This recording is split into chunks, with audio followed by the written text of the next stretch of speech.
सबको जय मसीह की। परमेश्वर का वचन कहता है यशाया की किताब अध्याय 55 वर्ष 12 में, क्योंकि तुम आनंद के साथ निकलोगे और शांति के साथ पहुंचाए जाओगे, और तुम्हारे आगे आगे पहाड़ और पहाड़ियां गला खोल कर जय जयकार करेंगी, और मैदान के सब वृक्ष आनंद के मारे ताली बजाएंगे। तो यहाँ पर लिखा है कि तुम आनंद के साथ निकाले जाओगे और तुम्हारे आगे आगे पहाड़ और पहाड़ियाँ गला खोल कर जय जयकार करेंगी। तो सच में जब मैं इन पहाड़ों को देखता हूँ, अभी मॉर्निंग का टाइम है और यहाँ पर बहते हुए पानी की एक आवाज़ आ रही है, और मुझे लग रहा है कि जैसे ये पहाड़ियाँ और ये बहते हुए नाले परमेश्वर की स्तुति गा रहे हैं। शायद हम कभी भूल सकते हैं परमेश्वर को याद करना, उसकी स्तुति करना, उसकी आराधना करना, पर ये पहाड़ और बहता हुआ पानी, उसकी वो खूबसूरत मीठी आवाज़ परमेश्वर को भाती, और ऐसे लगता है जैसे वो परमेश्वर की आराधना कर रहे हैं। और मेरे पीछे ये एक पहाड़ों से बहता हुआ झरना है, और उसकी खूबसूरत आवाज़ कानों को ठंडक देती है। आप सुन सकते हैं। और अगर हम यशाया 55 को ध्यान से देखते हैं तो यहाँ पर हमें परमेश्वर के एक बहुतायत के जीवन के लिए परमेश्वर जो है हमें निमंत्रण देता है, वो बुलाता है। जैसे पहले वचन 55:1 में, यशाया 55:1 में भी परमेश्वर का वचन कहता है कि जो प्यासे हैं मेरे पास आओ। ओके, जिनके पास रुपया ना हो तुम भी आकर मोल लो और खाओ। दाख मधु दूध बिना रुपये के, बिना दाम ही के आकर ले लो। तो ये बहता हुआ झरना, मेरा फ्रेंड बोल रहा था जहाँ जिसके पास मैं यहाँ पर आया हूँ, कि ये पानी इतना मीठा है कि शायद चीनी का पानी भी उतना स्वाद नहीं होता।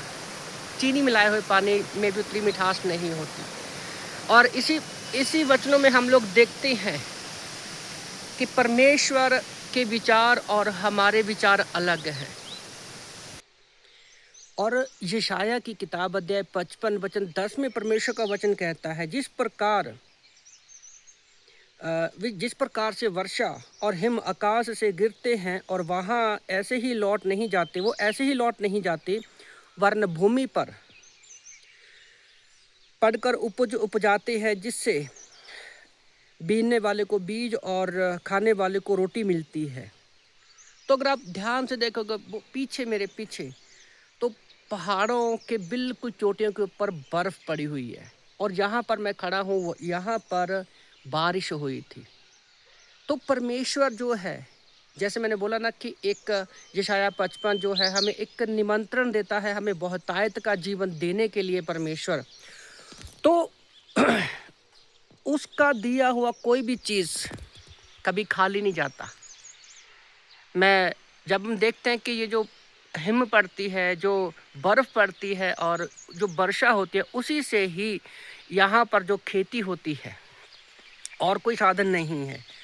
और परमेश्वर सिर्फ पेट ही नहीं भरता जो खेत में बीज बीजते हैं, बल्कि उनको भूखे को वो रोटी देता है, और जिसको बीज चाहिए उनको बीज भी वो देता है।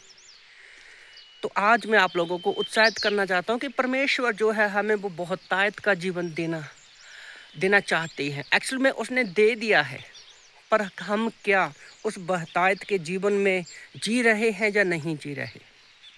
और रियली में जब इन पहाड़ों को देखता हूँ और मैं सोचता हूँ कि अगर धरती पर सबसे कोई ऊंची चीज़ है जो परमेश्वर ने बनाई है, वो पहाड़ है, और वही उसकी स्तुति करते, महिमा करते, और हम तो उनसे कहीं बढ़कर हैं, क्योंकि हमारी कोई मृत्यु नहीं है, क्योंकि यीशु पर विश्वास करने वालों की कोई मृत्यु नहीं होती। जब भी हम धरती पर आंखें बंद करेंगे, सीधी उन आँखों, उसके बाद हम आंखें जो स्वर्ग में खोलेंगे।